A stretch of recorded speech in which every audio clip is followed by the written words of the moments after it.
জুলাই বিপ্লবের যারা প্রধান পুরোধান সেই নাহিদ হাসনাতরা এনসিপি যেটা করছে তারা আমাদের সাথে আছে। শুধু আমাদের জোটটি হচ্ছে পুরা জাতিকে প্রতিনিধিত্ব করছে আজকে, এবং আমরা খুবই আশাবাদী এই দেশের মানুষেরা যুবকেরা 4 কোটি যুবক আমাদের সাথে আছে, যাদেরকে গত জুলাই বিপ্লব এটা প্রতিনিধিত্ব করেছে। ইনশাআল্লাহ এই জোট আগামীতে সরকার গঠন করবে আল্লাহর মেহেরবানি। আমরা সেই লক্ষ্যে আছি, সেভাবে আমরা কাজ করে যাচ্ছি। চৌদ্দগ্রামে আমি এমপি ছিলাম, কিন্তু কারো উপরে জুলুম করেছি এরকম কি কোনো সাক্ষী দিতে পারবেন? আমি কোনো লুটপাট করেছি উদয়, কোনো পার্সেন্টেজ গেছি কন্ট্রাক্টরদের কাছ থেকে, পরে শুনি 5% 10% করে টাকা নেওয়া হয়, এরকম কোন নজির আমার আছে? আমাকে শ্রেষ্ঠ দুর্নীতিবাজের তালিকায় অন্তর্ভুক্ত করে আমাকে অ্যারেস্ট করা হয়েছে। 18 মাস আমার বিরুদ্ধে অনেক তদন্ত করেছে। প্রথম তদন্ত কর্মকর্তা বলছে যে ওনার কোনো দুর্নীতি গ্রহণ পাওয়া যায় নাই। এটাকে সরকার গ্রহণ না করে আরেকটা তদন্ত কমিটি করেছে। সেকেন্ড তদন্ত কমিটিও বলছে যে ওনার বিরুদ্ধে কোনো দুর্নীতি পাওয়া যায়নি। তারপরে তৃতীয় তদন্ত কমিটি করছে, তৃতীয় তদন্ত কমিটিও বলছে যে না, ওনার বিরুদ্ধে কোনো দুর্নীতি পাওয়া যায়নি। আমাদের চেয়ারম্যান সাহেবদেরকে অনেক ইন্টারভিউ করেছে।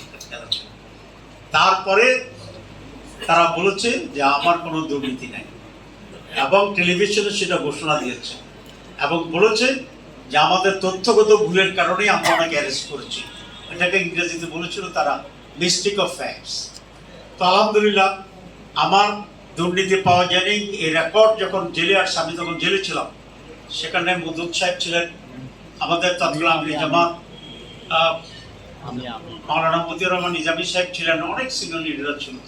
মাগরিব নামাজ পড়ছি, এই সময় আমার চিঠিটা আসছে দুর্নীতি পাওয়া যায়নি। তখন মদুদ সাহেব বলছিলেন যে পাকিস্তান বাংলাদেশের ইতিহাসে আপনি একমাত্র লোক যাকে সরকারিভাবে দুর্নীতিমুক্ত সার্টিফিকেট দিয়েছে।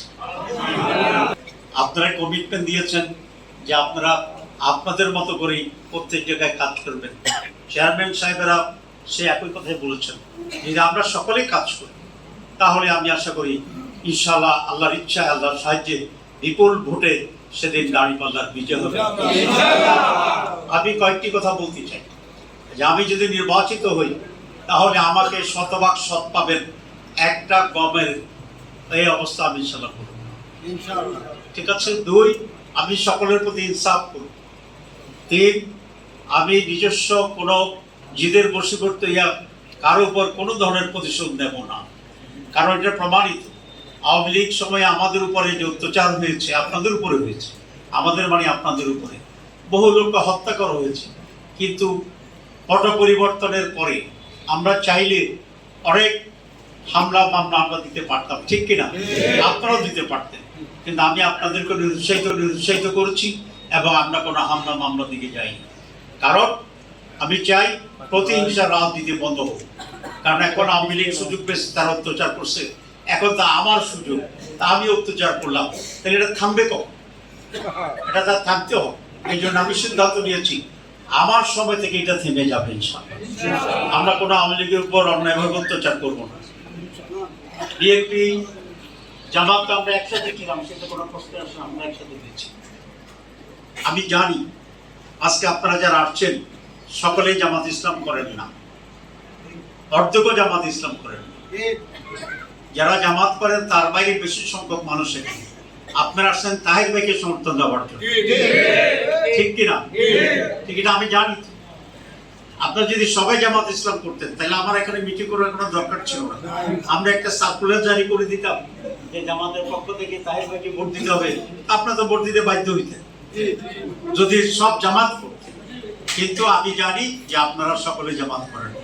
আমি আপনাদেরকে প্রতিশ্রুতি দিচ্ছি, আমি যদি আবার নির্বাচিত হই, আমি দলীয় দৃষ্টিকোণ থেকে আপনাদের কাউকে বিবেচনা করব না। আমি আমার লোক হিসাবে আপনাদের বিবেচনা করব এবং আপনাদের সুখ থেকে সব সময় আমার সাধ্যমতো আমি আপনাদের পাশে থাকবো ইনশাআল্লাহ। একজন চেয়ারম্যান সাহেব বলেছেন যেটা সর্বদলীয় মিটিং, একেবারেই সত্য কথা। যিনি বলছেন যে সর্বদলীয় মিটিং,